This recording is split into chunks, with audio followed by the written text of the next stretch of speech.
All right, for more on this, let's bring in Neri Zilber. He is a journalist and adjunct fellow at the Washington Institute. He joins us now from Tel Aviv. Neri, good to speak with you. All right, it is known that Ben-Gvir has long been an advocate of formally altering the status quo of Al-Aqsa and Temple Mount. But we also know that when Netanyahu was sort of wheeling and dealing and forming his coalition, he had a clause that included in all of his deals with coalition partners stipulating that the status quo with regard to the holy places would be preserved. So my question to you is, what do you think is the real motive behind Ben-Gvir's visit? Well, first of all, we have to place it in a particular context. The new Netanyahu government is less than a week old, and Ben-Gvir himself had promised to go up to the Temple Mount, to the Haram al-Sharif, Al-aqsa Mosque compound very soon, and he hadn't done it for a few days, and he was already coming under pressure from his own far-right base to actually do that. So that's just in terms of Ben-Gvir's own political calculations. He did it early this morning, just after the break of dawn, as was noted, under heavy security force protection.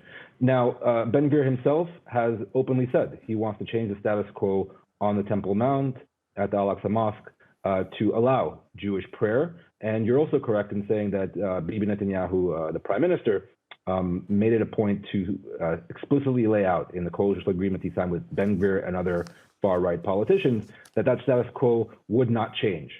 Now, that all can be correct, but we also have to keep in mind that the status quo at Al-Aqsa has been steadily eroding now for the better part of a decade.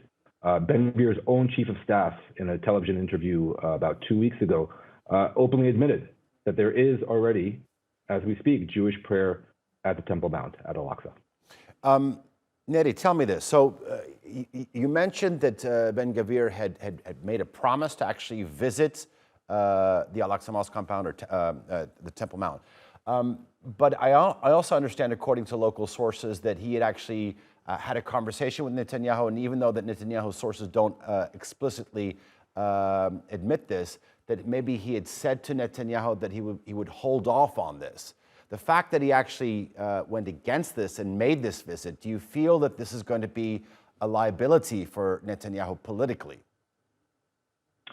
Yes, it's correct that late yesterday, Ben-Gvir met with Netanyahu at Netanyahu's request, and what was reported and essentially confirmed by Ben-Gvir himself is that he was going to delay his visit to the Temple Mount, to the Al-Aqsa Mosque compound, for a few weeks.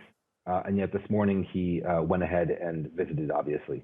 Now, Netanyahu knows who he's dealing with, and he tried to very much rein him in yesterday. It clearly didn't work. Clearly didn't work for the simple reason that for Netanyahu as prime minister, he has a whole wide array of concerns, both security here in Israel and the occupied territories, and regionally and internationally.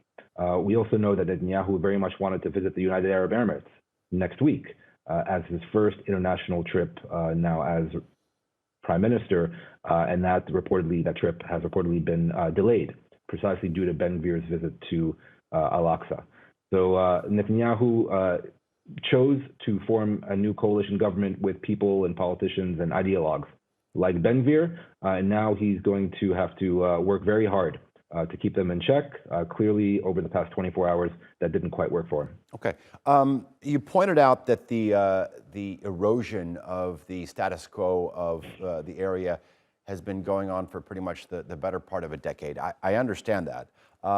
But let's fast forward 3 months and talk about possible repercussions. Ramadan and Passover will again fall on the same time this year. I mean, is there a feeling that that statements that we've seen from Ben-Gvir and Hamas as well, and actions that we've seen from Ben-Gvir could take their toll in terms of the endangerment of lives? Yes, that is a real concern.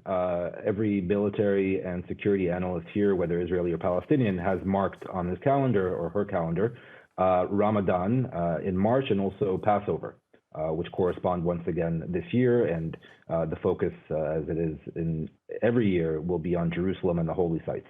And you don't have to look very far in the past to see that this confluence of religious holidays at holy sites in Jerusalem can lead to an escalation. This past spring that happened, although the tensions and clashes were relatively contained. But in the spring of 2021, we all remember that clashes and tensions at Al-Aqsa and in and around the old city of Jerusalem and in East Jerusalem led directly to Hamas firing rockets on Jerusalem and an 11-day war between Israel and Hamas in and around and over Gaza. So yes, this is a very real concern. We should also mention that Ben-Gvir, in his new position as National Security Minister, is precisely the official responsible for the Israel police, including the Israel police and the border police that are tasked with upholding security at the Al-Aqsa Mosque compound. So he, in a very real sense, is both the fireman and the pyromaniac that will be responsible for upholding a semblance of stability come Ramadan and Passover this coming spring. A very important point that you make. All right, Neri Zilber, always a pleasure talking to you. Thank you very much.